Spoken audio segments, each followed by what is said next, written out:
Welcome to the Family Office, planning for the people who matter most. If you look at Germany, what happened is Germany, after Hitler decided, you know what, we're going to take a more pacifist approach. You had the not the Berlin Conference, but you had the Bretton Woods, and where you had the United States become the world superpower. You had Britain now come, number two. And then, then over time you had the Cold War, and the Cold War ends. And so there was a long period after World War II where there was a level of peace. And so so you had about 9 nations that had nuclear power, but because there was so much peace going around, I think countries got a false sense of security, believing that because we saw the horrors of war, that human beings were going to automatically stop being, might makes right and, bullying other people. I think there's only a certain period of time that can happen, because human nature is human nature. If you have the capacity and the ability to be the strongest, you're going to want to be ranked number one. And when there's a rising power that has the opportunity to usurp number one's position, they're going to do it. The same thing happens in the animal kingdom. The same thing happens with human beings and human nature. So along those lines, Chris, you had Germany that took a pacifist approach. So they're the largest economy in Europe, but yet they don't have a very strong military anymore. Now they're recognizing with this Russia-Ukraine conflict that they have to start increasing their military capabilities. And so all of these other NATO countries, they don't really have a strong military. So because of that, the United States took on the position of, because the United States is number one, we're going to have the strongest military, and they all relied on the United States to kind of be the one to police the world because of the military strength. Okay. So when you talk about the fact that NATO is weak, they're not weak because they want to be weak and they're scared. They're weak because militarily they can't do anything. Because, think about it. Imagine Poland tries to go and stop Russia. Russia will squash Poland like a little bug. Imagine Britain or Italy or Belgium, or France. France has they have a decent army, but they don't compare at all to Russia. So understanding that any one of them acting unilaterally has no chance. So they understand that as long as the United States is an ally, they don't have to really bolster their military strength, because after the war, they didn't really need that. Okay. Now, let's go over to the Middle East. You have Saudi Arabia, Bahrain, you have Qatar, you have the UAE, you have Saudi Arabia. I think I mentioned them before. None of them have any military might. They've got weaponry, they've got, different, armaments, but they don't have any real military might. So they are looking to establish a coalition with the United States because they need protection from Iran. They can't by themselves protect themselves. Iran has a much bigger military capacity. And one of the reasons why is because they took an isolationist approach. So because of that, they knew that they couldn't rely on the United States to provide them armaments. They wanted death to America. So the UAE and all of, what we would call the Middle East lack military might, and NATO lacks military strength. So all of them are relying on the United States. So because of that, ultimately, if they have a chance where the United States decided to fall and it was more prudent with them to partner with somebody else, they do it in a heartbeat. And so would we. And so we have to, I believe, be very, very intentional about how we view the world, because given our circumstances, we would make different decisions if it was in our best interest. And everybody does that. And so I don't think we should fault other countries for acting in their own best interest.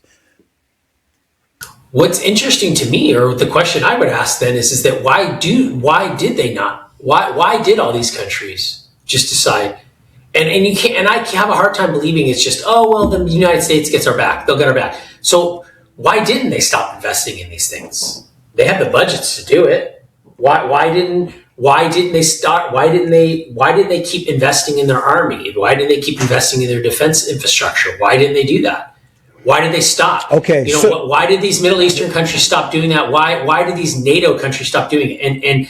And what's interesting to me, I have a very good answer for you, because I used to teach this stuff from my history class. And what's interesting for me that I observe and I watch before you give that answer is that go ahead. The countries that always consistently seem to matter economically and influentially wise, it always seems to culturally matter to them. Do you understand what I'm saying? I do understand what you're saying. So for example, Germany... And experience informs culture.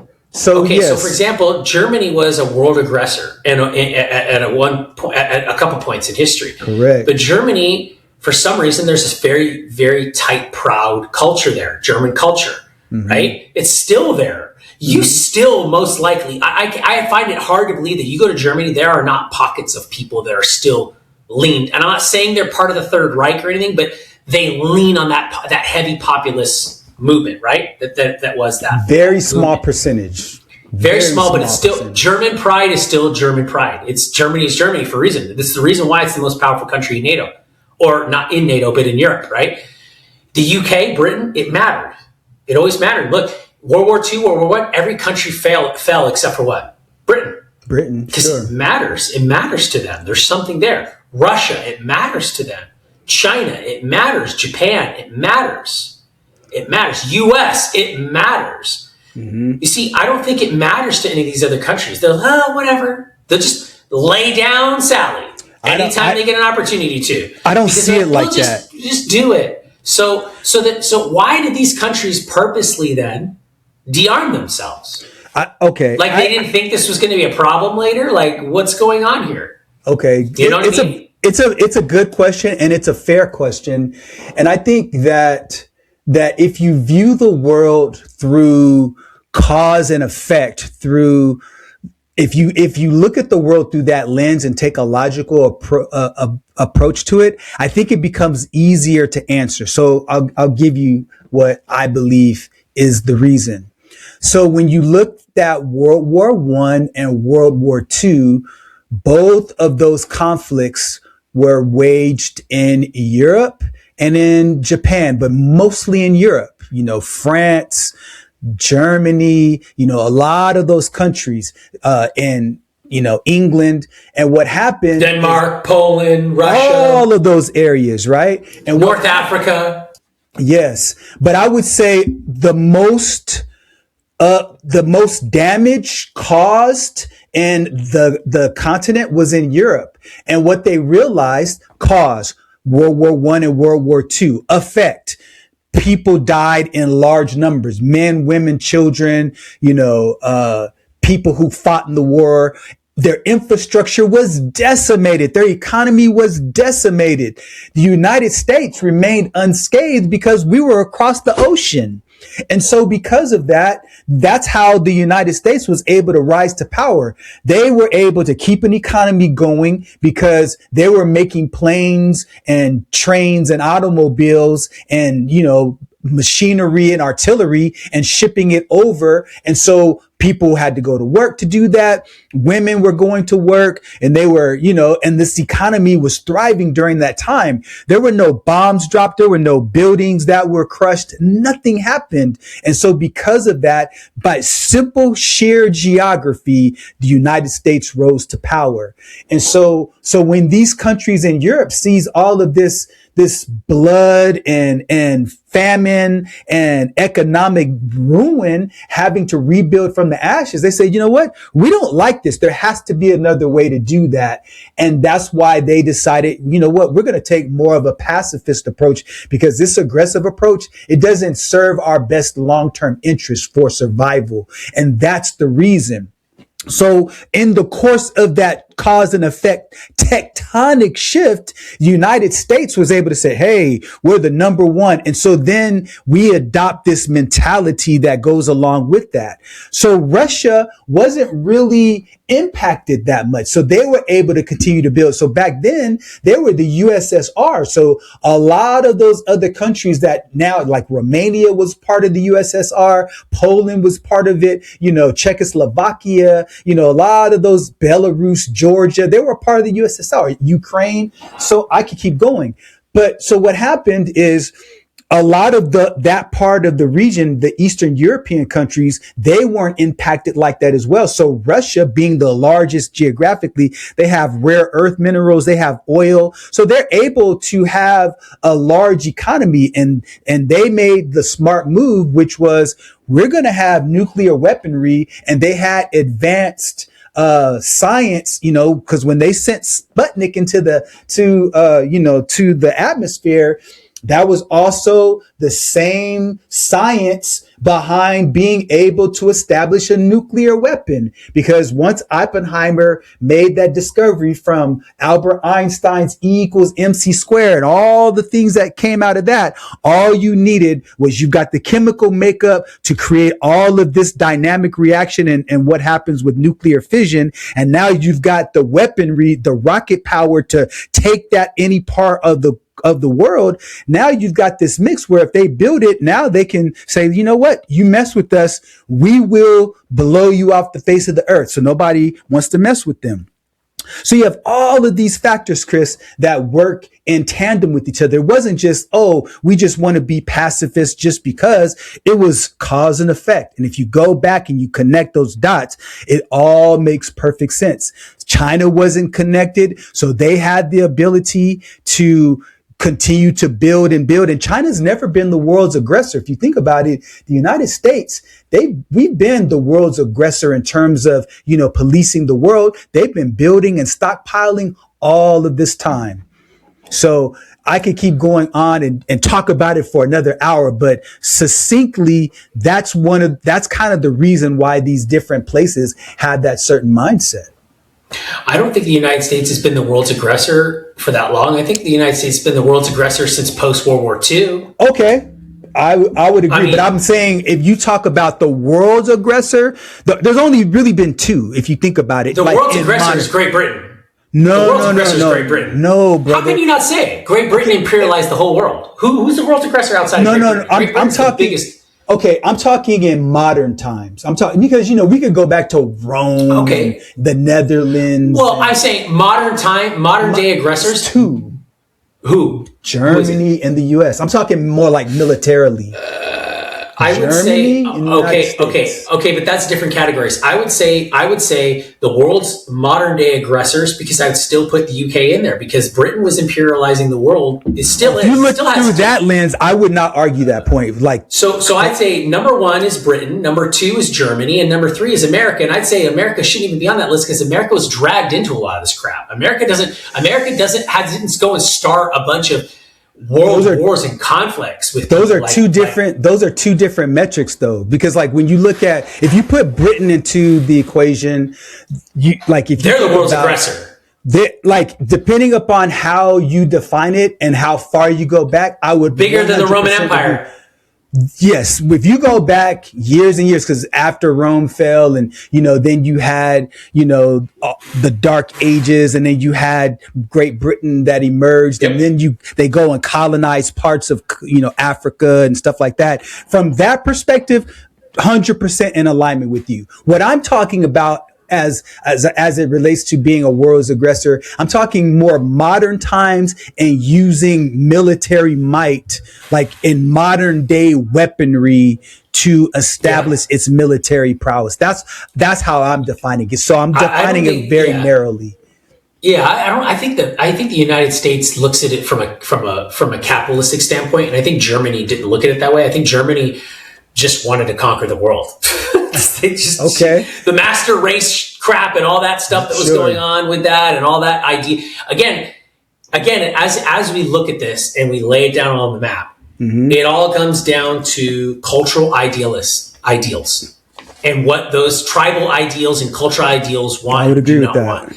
And I would say that out of all of them, I'd say the United States, and again, I'm not trying to defend the United States, but out of anything in the world that has been an imperialist or an aggressor, or however you want to label it, or policing, war, the United States, I think, has done it in the least amount, where we're not trying to come and decimate you or take your shit or anything like that, or come live in your place. You're just doing stuff that's going to impact us. So if you do stuff that's going to impact us, we're going to get you. And that's all there really is to it, because here's the reality behind it. I don't care what anybody says, and I'm firm on this point, Len, and you've heard me say it again. The rest of the world is envious of America, because the rest of the world, even at our worst, does not function and look like America. It doesn't. It just simply doesn't. You can walk down the best street in UK, in London, it's shit compared to America. Same thing for Germany, same thing for Dubai, same thing for all these countries. You can do it. Heck, you could probably go to Singapore and Thailand, and it's probably more cleaner and more beautiful and safer, but you don't have the autonomy and the agency that you have in America, the freedom to do it. You can't start a business, you can't own a business, you can't create wealth, you can't own property. These are ideals that by default make a human being feel good and special.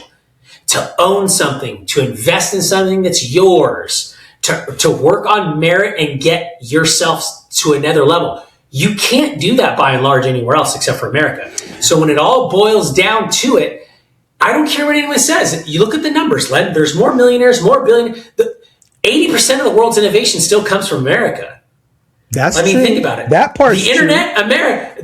America, Hollywood, America. Look, if you go, go to all when you go to all these other countries, even China, where these young Xennials and people in America that are so in love, oh my God, it's so advanced. No, it's not. We've been doing this since 1940, dude. So, but here's the problem. When you look at everything around the rest of the world, and I've traveled the world, I don't see anything I don't go, wow. I go, oh wow, they're just doing what we did in America. It's just newer. It's newer because they didn't have this stuff 100 years ago like we had. We had skyscrapers in America 100 years ago. They didn't have skyscrapers in China 100 years ago. They did in America. This is all true. This is true. So when you look at that and you go, oh my God, of course, the rest of the world's envious of America. It is what it is. Okay. So I believe, Chris, that let me say this. Make this assumption, and you tell me if. And before you say that, here's the only caveat, because there are people out here going, "That's not true, Chris." Yes, if you're worth $10 million or more, there are other places outside of America that are attractive to you because you have $10 million or more to do it, and you can live in other places like an absolute king because you have money to throw around you. You can live like, who is it? Sergey or Bren lives in Russia again. One of the Google twins lives in Russia. Yeah. Mm-hmm. You know why he can live in Russia? Because he's a multi-billionaire. Sure. They love the fact that he's there. In fact, they probably throw, and this is just a joke, they probably throw 1,000 virgins at him in velvet ropes and red carpets. Just please stay here. Because they know he brings what with him? American ideals. Okay. Because he's the founder of Google. Okay. He's got money. So this is what I'm hearing, and tell me if my assumptions are right or wrong. Yes. Because I can only make assumptions based on my interpretation of your worldview. Because then if we're making arguments from different assumptions, then that's where we can go off the rails. So sure. What I'm hearing you say is that your worldview is that the United States is the envy of the world, and the reason why is because of capitalism and the ideals that are espoused in the United States.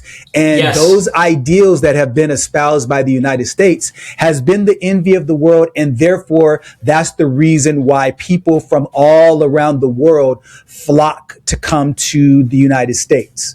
Is that a fair assumption? Yes. Okay. And you can't deny, because even Japan was a monarchy as well during World War II. You can't deny that a lot of these monarchs sat back in their gold fleeced chairs in velvet robes and sat back and went, I'm so sick of this America crap. We have all of these wars and conflicts in Europe and all over the world, and they don't have to deal with any of it because they're ocean locked. I'm so sick of these Americans. So sick of them. You're so envious. If only we should have never sold that land to them. We should, all the time.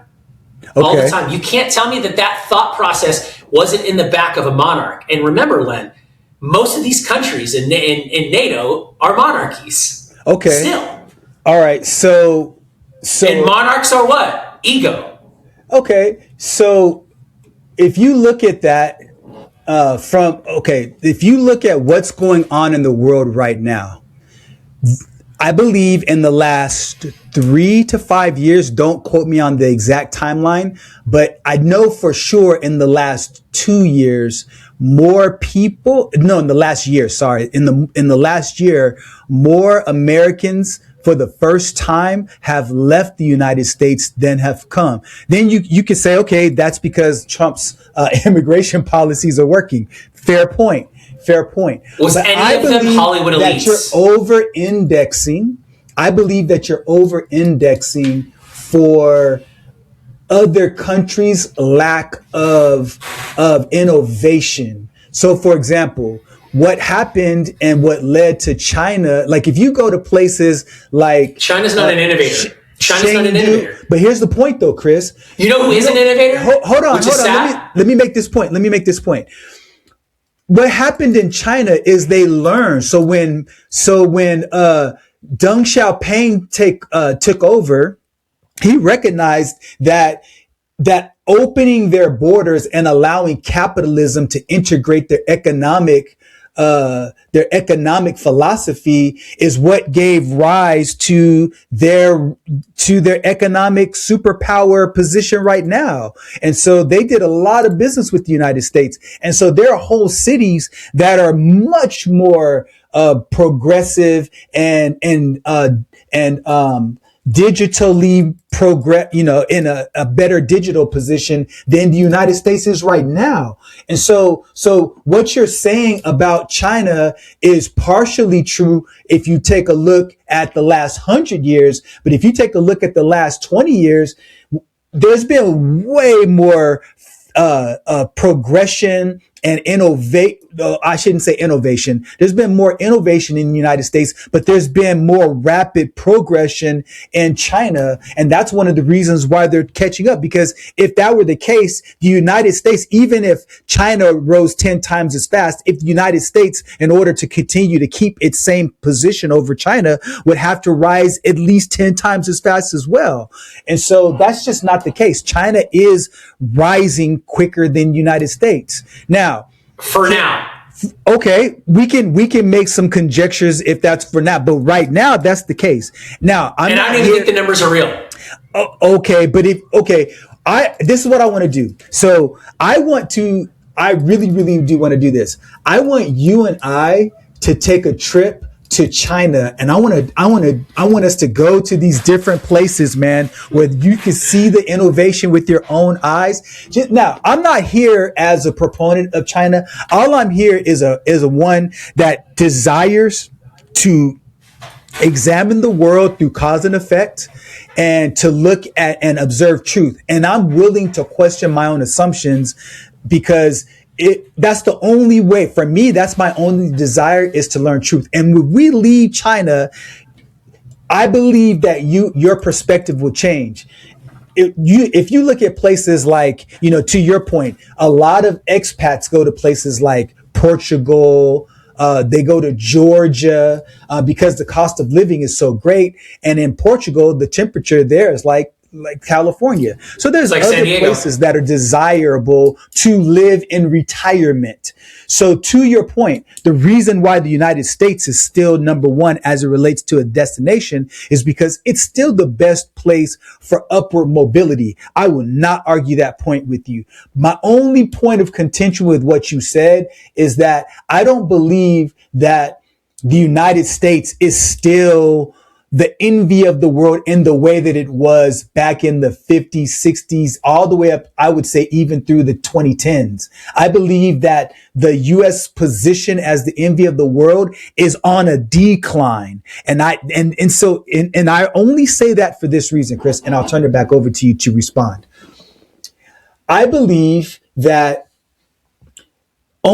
people that are in positions of power and are arrogant in their power, when there's something that is starting to get off the rails, their arrogance will not allow them to see what's real.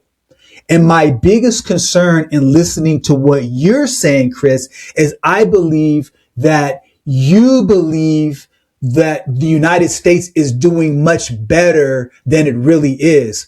My worldview on the United States is that we are in the latter stages of our prosperity, and that if we don't have a major breakthrough with AI technology, that the United States, because of our fiat currency, is doomed for failure. And it's just a matter of years to decades, not 50 or 60 years. In 50 or 60 years, the United States will no longer be the world superpower if we continue going down the path we're going down. And so I'd rather look at the United States economy more critically and suggest that there's concerns, as opposed to saying we're the apple of the world's eye. Everybody wants to be like us. Everybody wants to be here. And that's it. Because if we don't see problems, then we're not looking actively for a solution.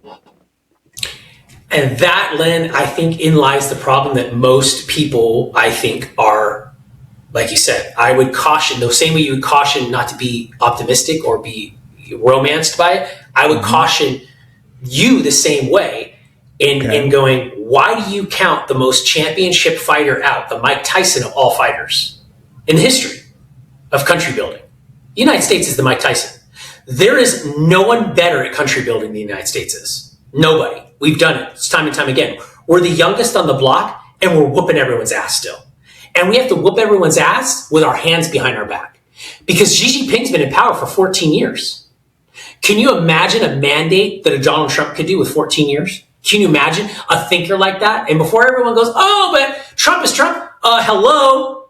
Xi Jinping is the same as Trump. Xi Jinping is a Trump. He's just Chinese. So Xi Jinping has carte blanche to do whatever he wants in a manipulated system. And I don't buy the argument of the fiat currency, because if we are on a fiat currency, so is China. If our fiat currency is fiat, Len, China's fiat currency is 10x more fiat than ours, because they manipulate our number. They manipulate the numbers. That's true. Okay, right. So if we die by the sword, why wouldn't China have to die by the same sword? They would. It's the same thing that happened between the pound and the dollar. It's the same thing. Of course. So again, I don't want to get started on the pound, dollar, eurozone, because that's more NATO manipulation against the United States and currency manipulation with the United States. And not only just their governments, there are some capitalistic players in there that do with Forex and trading currency exchange, and you make a lot of money there. Sure. The point I have here is this. China doesn't innovate. China steals. Since the beginning of time. We know this. China steals more IP than anyone in the world, right? And also China's stuff, most part, is like this. It's just marketing pieces. It's good and shiny, but then it breaks. We know this already. We do know this already. We know this. Maybe not certain things and all things, but we do most of it is. And but you know, like Coach comes from China, right? They just take part of it and they manufacture it in a different country. Coach what, bags? Coach bags, yeah, like Birkin, yeah, it's just like those. Dude. It's gross. Those things are like $20,000, and they're Louis Vuitton. They make their bags in China. Trash. You're buying a name. I know, but you're buying a name though. 100%. You're not buying quality there. 100% agree with that. If you're going to buy a piece of stereo equipment, where do you buy it from today? Like high-end stereo equipment, where do you buy it from? U.S. Okay, but where's it most likely made? Oh, China, for sure. No, Japan. Oh, yeah, Samsung. Okay. No, Samsung's Korean. I'm talking like Denon, Marantz, Linux. It's Japan. Okay, you're schooling me on that. It's Japan. It's Japan. It's Japan. If you want the most advanced semiconductors and circuitry, where's it made? Japan. Taiwan. Where are those from? Where are those technologies, those manufacturing processes, those innovations, where they come from? The U.S. No one says China. When anyone says, where did it come from? Everyone always says U.S. Why? Yeah. Because because here's the reason why. China will not, U.S., here's what's happening, Len. The old guard is finally dying. Most people thought that the old world died post-World War II. That was the beginning of the old world dying. So what I mean by the old world dying is the kings and the queens and the monarchies and the traditions and the inbreeding and the bloods of succession and all of that. It's true. I mean, they did it. Bloods of succession, rights of succession, all of this crap is dead. It's dying. And what you're seeing is a meritocracy, techocracy is what you're seeing. And no one knows how to play that game except the United States. No one does, because we invented that game. And what's happening is all these powers slowly dripping away and going away. And we're going to lead that front, because what's going to happen is that you're right, Len, we probably won't use currency in the next 50 to 70 years. What you're wrong about is the U.S. not being the world's dominant superpower. What you are right about is that fiat currency will disappear. And who will innovate us out of it? The United States will. Because watch what happens in the next 18 to 24 months when the United States is doing double-digit GDP. And if the United States could just get off its ass and unlock the barriers that we put ourselves on for the last 40 years with the rules and the regulations and the laws, and all we have to do is look at California as an example, to the political gridlock that we have. Even New York, DC, California, Washington. You look at all those states, Len, all we got to do is look at all those states and go, yep, that's where we went wrong. That's where the United States went wrong. The United States is very wealthy. We've just allowed the rest of the world to siphon our wealth. We've allowed the rest of the world to enrich themselves, and the fraud in this country is baffling. And I'm after watching what Nick Shirley has done with the hospice care, Medicare fraud, voter fraud, you name it, all the levels of fraud in California, I am firm on my prediction to saying that the United States can recover $1 trillion out of California alone in fraud. $1 trillion alone can come from California. At least $250 billion. That number's already surpassed. Yeah. The California's in the hole $1 trillion of the debt, right? You have a governor that 4 years ago, we have a surplus. Where'd the money go? Where's the money? Where'd it all go? Right now, 4 years into debt, the whole world's in debt. China's in debt too. And China made the biggest mistake of its life by doing the restricting population growth and building their infrastructure the way they did. Because they while it is impressive, Len, to see the manufacturing, the way it's done with all cities and stuff, like, you want toy cars, go to this section, and that's what they built there, right? It's massive. It's crazy. That's for the old world, though. Because you and I are going to manufacture in our houses in the next 20 years. Mm-hmm. You've been saying you and I won't even go. You and I won't even go to the grocery store anymore. We won't. We won't, because it'll all be here. Like the Jetsons thing is coming. It's already here. So watch when we turn completely, like when the world went from industrial revolution or agrarian to industrial revolution, that's going to 100x when we go to techocracy and meritocracy combined. And that's where the United States is going to dominate, because we won't use money anymore. We'll use United States credits. How's that for one thing? I think there would be something on the blockchain. I believe that in a big way. Yes. I do agree with you there. And I do agree that the United States is definitely on the forefront of technological innovation. I do believe that China is very, very close on our heels. Now, I do too. I'm not saying they're a slouch. I'm not saying they're not a slouch. I'm not saying.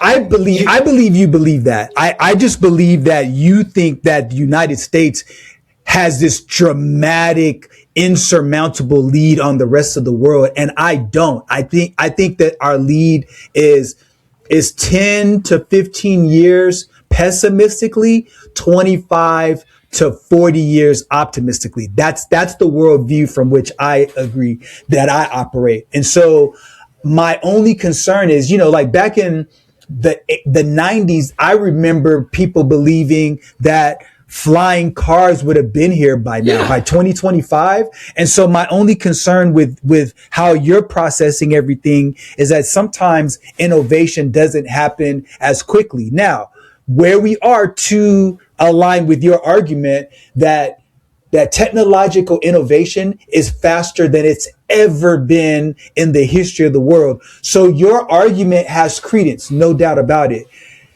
If you're wrong, and we don't jump on the blockchain and we don't outgrow our debt issue through growing innovation and, double digit GDP rises, we're screwed. And so with that being said, I hope that all of you have a fantastic rest of your day. Be sure to comment, like, and subscribe. Until next time, take care.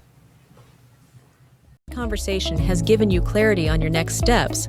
Please share this episode with someone who's walking the same path.